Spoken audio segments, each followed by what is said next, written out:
Lies have been around since the dawn of our civilization as we know it.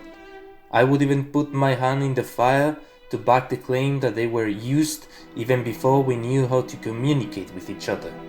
Then, if deceit is inherently wrong and immoral, why is it that it has never gone away, you may ask?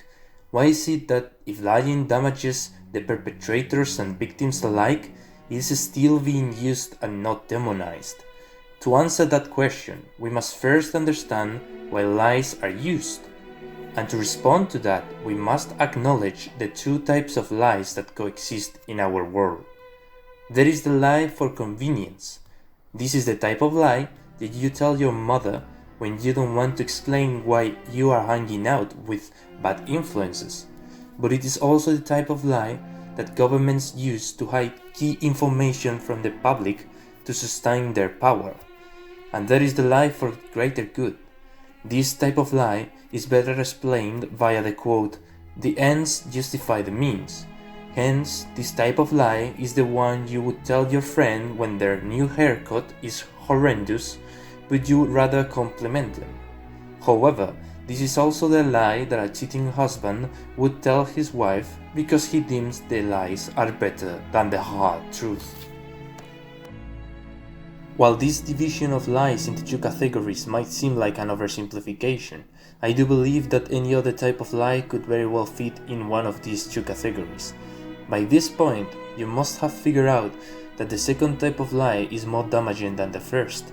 This is not because of the level of deceit is higher, for there can be a bigger lie within the first group, but it is rather because when using the second type of lie, you are justifying evil. And once you pass the point where morals can no longer hold you back, once you have reached the point where you believe that deceit is justifiable, you might have lost yourself forever.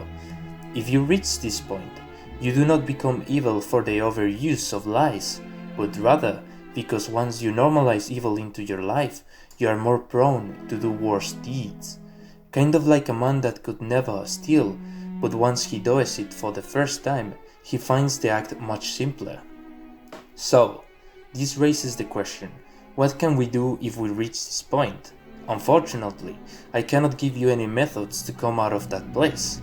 Nevertheless, I can offer some insight into how it will look like to be on the road to it, for I once experienced it. This might vary between people, but the main thing that I felt while on this perilous journey was the feeling of superiority and uniqueness. I felt like I was somewhat special. Obviously, this was just clutter for me at the time, but it helped me to identify that people do not usually feel that way and helped me enter the road of redemption. Thank you for listening, and I hope this was useful to no one, for that would be sad.